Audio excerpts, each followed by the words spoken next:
এক বছরের পথচলায় অন্তর্বর্তী সরকারের নেতৃত্বে অনেকটাই ঘুরে দাঁড়িয়েছে দেশের অর্থনীতি।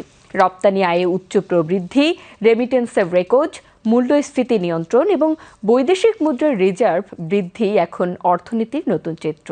অর্থনীতিবিদরা বলছেন, অন্তর্বর্তী সরকারের নেয়া নানা সংস্কারের প্রভাব পড়তে শুরু করেছে অর্থনীতির বিভিন্ন সূচকে।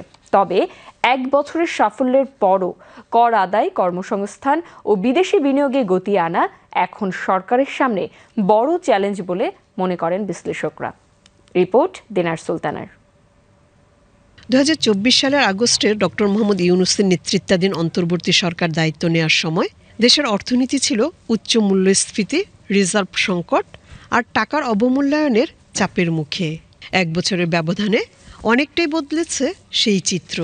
2025-26 অর্থবছরের প্রথম মাস জুলাইয়ে গত বছরের তুলনায় রপ্তানি আয় প্রায় 25% বেড়ে দাঁড়িয়েছে $477 কোটি। জুলাইয়ে রেমিটেন্স এসেছে $247 কোটি 79 লাখ, যা দেশের ইতিহাসে এক মাসে সর্বোচ্চ। বৈদেশিক লেনদেনে এসেছে $3 বিলিয়ন উদ্বৃত্ত। রিজার্ভ দাঁড়িয়েছে $30 বিলিয়ন। মাথাপিছু আয় বেড়ে দাঁড়িয়েছে $2,820। শুধু তাই নয়, জাতির উপর চাপিয়ে যাওয়া ফ্যাসিস্ট হাসিনা সরকারের $156 বিলিয়ন বিপুল ঋণ এখন শোধ করছে ইউনূস সরকার। নানা চ্যালেঞ্জ কাটিয়ে আর্থিক খাত এখন অনেকটাই স্বনির্ভর বলে মনে করছেন অর্থনীতি বিশ্লেষকরা। তো সামগ্রিকভাবে কোনো জায়গায় আমরা দেখি না একটা স্বস্তির অবস্থা। সেখান থেকে এক বছরে ব্যাংকিং খাতে অনেক উন্নতি দেখা গেছে।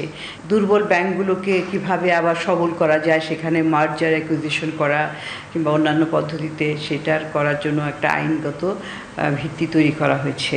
কেন্দ্রীয় ব্যাংক 3টা টাস্ক ফোর্স করেছিল শুরুর দিকেই, তো এই টাস্ক ফোর্সগুলো কাজ করছে। ব্যাংকিং খাতে অনেকটাই সচল অবস্থা ফিরে এসেছে। যাচাই বাছাই না করে ঋণ দেওয়া সেটা বন্ধ হয়েছে। বৈদেশিক মুদ্রা রিজার্ভ সেটার পতনটা বন্ধ হয়েছে এবং এটা রিজার্ভের পরিমাণটা বাড়ছে আস্তে আস্তে করে। রপ্তানি বেড়েছে এবং রেমিটেন্সও বাড়ছে। টাকা ডলারের বিনিময় হারে স্থিতিশীলতা এসেছে। এক বছরে অর্থনীতিতে স্বস্তি এলেও আছে বেশ কিছু চ্যালেঞ্জও। বাজার সিন্ডিকেট ভেঙে মূল্যস্ফীতি এক অঙ্কে 8.55% নেমে এলেও এখনও সাধারণ মানুষের জীবনযাত্রায় চাপ রয়ে গেছে। জিডিপি প্রবৃদ্ধিও নেমেছে 3.97%। সামষ্টিক অর্থনীতির স্থিতিশীলতার জায়গাটাতে আমরা একটা সফলতা আমরা দেখেছি এবং সেটার সাথে মূল্যস্ফীতির নাগালটা কিছুটা হ্রাসটা টেনে ধরা গেছে। এর পাশাপাশি সার্বিক আর্থিক খাতে বেশ কিছু সংস্কারের কাজ শুরু হয়েছে। আর্থিক খাতে যে বিভিন্ন ধরনের সংস্কার বা বিভিন্ন ধরনের পরিবর্তন শুরু হয়েছে, সেই জায়গাগুলো নিয়ে একটা মোটামুটি একটা মিডিয়াম টু লং টার্ম একটা প্ল্যান দরকার এবং সেই দিকে আর্থিক খাতে কিন্তু আরও বেশ কিছু কাজ করবার আছে।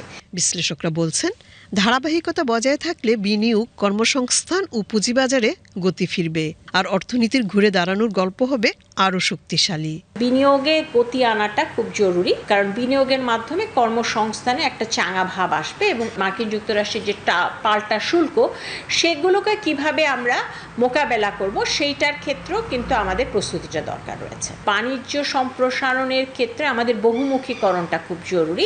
আমরা যদি পোশাক শিল্পের কথা বলি, সেই পোশাক শিল্পের মধ্যেও কিন্তু বৈচিত্র্য আনার মাধ্যমে আমরা এই জায়গাগুলোতে আমাদের কিছু দীর্ঘমেয়াদী পরিকল্পনার দরকার আছে, যদি আমরা এই বিশেষ করে আমাদের পাল্টা শুল্কের যে চাপটা রয়েছে সেটাকে মোকাবেলা করি। কেন্দ্রীয় ব্যাংক সংকোচনমূলক মুদ্রানীতি অবলম্বন করেছে, যেটার ফলাফল আমরা দেখছি যে মূল্যস্ফীতিটা কমছে, কিন্তু কমার হারটা অনেক কম, ধীর গতিতে হচ্ছে। পুঁজিবাজার এখনও এটা ঘুরে দাঁড়াতে পারেনি, এখানেও সংস্কারের উদ্যোগ নেওয়া হয়েছে কিন্তু ধীর গতিতে হচ্ছে।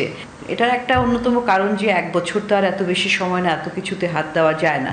সুতরাং যে কাজগুলো হয়েছে সেগুলি ভালোভাবে সম্পন্ন হলেই কিন্তু অনেকখানি আমরা ভালো ফলাফল দেখতে পাবো।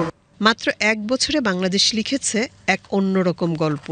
এই গল্পের সাফল্য ধরে রাখতে স্থিতিশীল প্রবৃদ্ধি, মূল্যস্ফীতি নিয়ন্ত্রণ আর বিনিয়োগের নতুন দিগন্ত উন্মোচন করাই হবে আগামীর লক্ষ্য।